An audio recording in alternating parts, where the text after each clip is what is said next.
E para você que me acompanha aqui no canal, o professor, e que tem preocupação com o futuro do Brasil, que não quer que uma corja de pessoas de má intenção prejudiquem o seu bolso, sua família e até mesmo a dignidade daqueles que mais precisam, é para vocês que eu gravei esse vídeo agora, viu?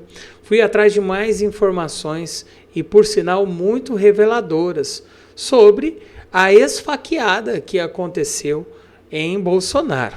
Pois é, Adélio Bispo se mantém preso. Ele está dentro do Presídio Federal de Campo Grande com uma transferência que simplesmente não sai do papel, apesar de já ter sido decretado e oficializado em diário oficial. Vou trazer esses detalhes agora com a ajuda de dois grandes jornalistas aqui do canal. Um deles é Joaquim de Carvalho, que fez as primeiras coberturas, que entrevistou a irmã Maria das Graças, que fez uma série de levantamentos sobre o caso Adélio Bispo. E junto dele está Thiago Paregiani, que é parte aqui da nossa equipe jornalista de ouro aqui do canal. Me diz aí, você acha que a facada de Bolsonaro foi de verdade ou não? Olha, há quem comprove que tem porém nessa história, viu? Vamos ver todos os detalhes aqui. Eu acredito que é de verdade, mas vamos entender. Eu quero que você entenda para que não tenhamos conclusões precipitadas. Afinal, essa facada foi de verdade ou não, pessoal? Não, quem encontrou a faca, aí é outra história. Nada garante que aquela faca seja a faca utilizada no evento. Tá, essa história da faca, só para vocês entenderem, a faca foi achada no chão, entregue por um vendedor de fruta. Aí eu ainda brinquei na minha videoanálise, eu espero que ele não tenha cortado um mamão com o DNA possível do Bolsonaro, porque é demais. Você imagina a cena, pega a faca, dá pro vendedor de fruta, daqui a pouco eu venho buscar. É muito louco isso, né, Joaquim? Foi. Não, o que aconteceu foi eu conversei com essa pessoa, tá? Conversei com ela. E aí, Joaquim, como é que foram as revelações? Morava num bairro perigoso, inclusive eu fiquei na porta da casa dele, quero me atender.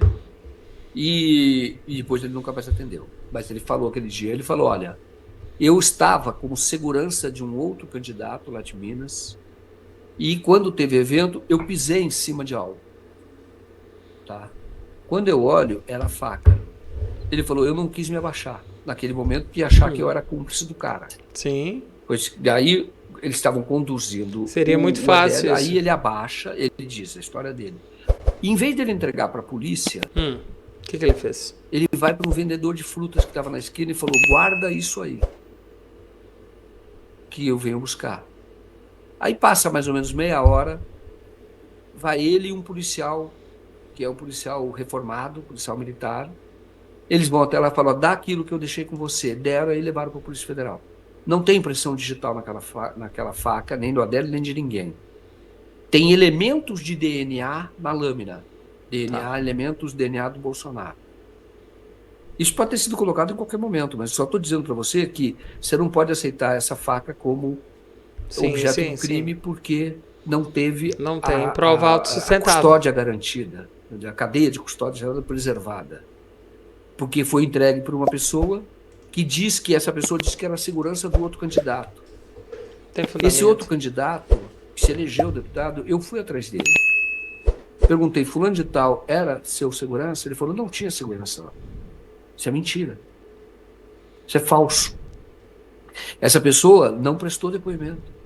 Falou para mim.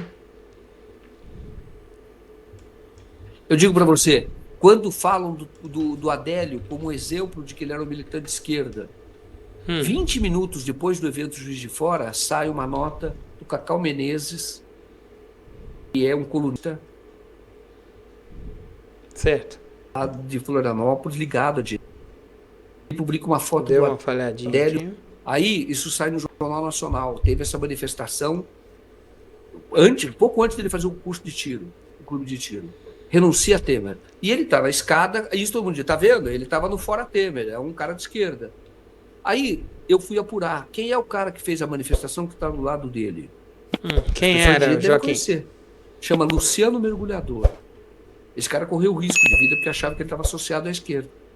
Só que a manifestação dele era uma manifestação da direita. Porque naquele período, daquele dia que teve essa manifestação, foi durante a greve dos caminhoneiros.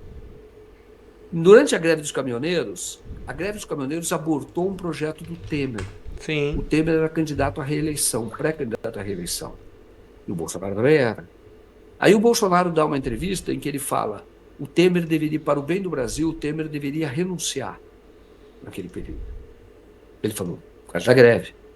Por conta disso, no dia seguinte, o Luciano Mergulhador faz uma manifestação que é de apoio ao que tinha dito o Bolsonaro. E quem é que participa dessa manifestação? Adélio Bispo de Oliveira. Isso é fato. O Luciano Mergulhador, eu entrevistei, conversei com ele muito tempo. Ele até hoje diz o seguinte, ele falou, eu conheci o Eduardo Bolsonaro. Ninguém me defendeu. Porque começaram a atacá-lo. Porque quando viram a foto, falaram, ele é cúmplice do Adélio, que é o cara de esquerda. Então o Luciano Mergulhador é um infiltrado na esquerda. Nunca foi. Nunca foi. Vê as militâncias dele todas. Então, de novo, não é verdade que o Adélio era um militante de esquerda. Isso é falso. Só isso diz assim, então a narrativa está errada. Sim. Como é que um cara que defende um projeto do Bolsonaro vai querer matá-lo depois? Tem muita ponta solta. Isso gera a margem para o documentário do Joaquim. Eu assisti inteiro, tá? Achei muito interessante. Tem muita ponta solta, sim. A questão deles usarem a camisa ensanguentada para marketing casa com essa narrativa de que tinha um caso americano lá.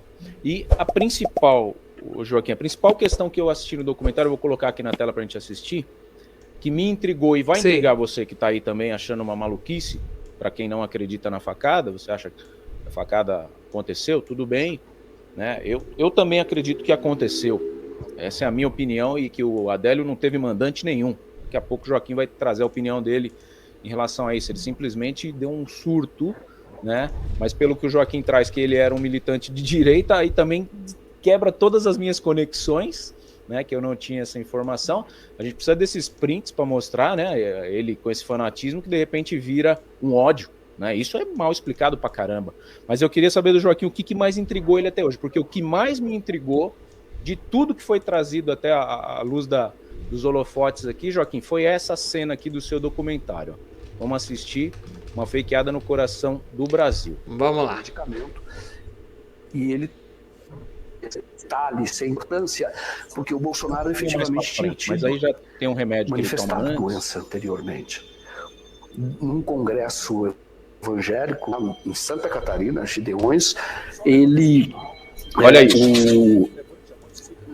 O pastor diz lá que quem quer receber oração para cura tem algum problema no estômago, então que ele faria uma oração. E o Bolsonaro fica de pé, a Michele coloca a mão exatamente onde foi a facada, tem uma outra pessoa, suponho que seja um pastor também, coloca também a mão e eles fazem ali aquela oração.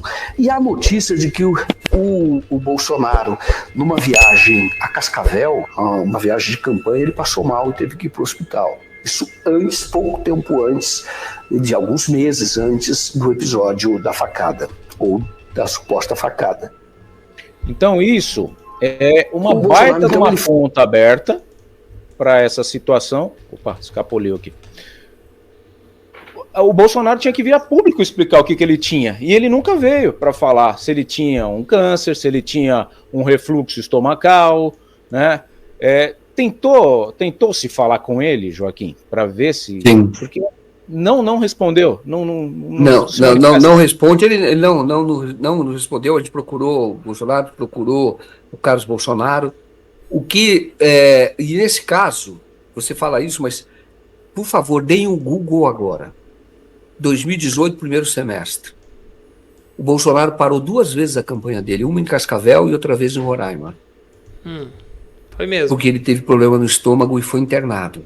Tá? Depois ele desmentiu que foi internado, mas parou porque estava com problema estomacal. Cascavel e Boa Vista.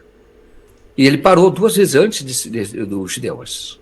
2 vezes ele teve que interromper. Aí teve a notícia de que ele tinha sido internado no Hospital Militar no Rio de Janeiro. E aí, efetivamente, ele passou por lá, mas não ficou internado.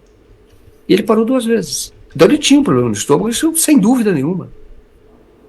Pessoal, olha só, presta atenção nessa dica de ouro que eu vou te passar ela só mais... Olha, gente, é assunto urgente que ainda vai dar muito o que falar. eu vou continuar investigando, tá? Se tiver mais alguma novidade, eu trago para você aqui no canal do Professor. Sejam todos bem-vindos e continuem conosco na sintonia. Valeu, fui!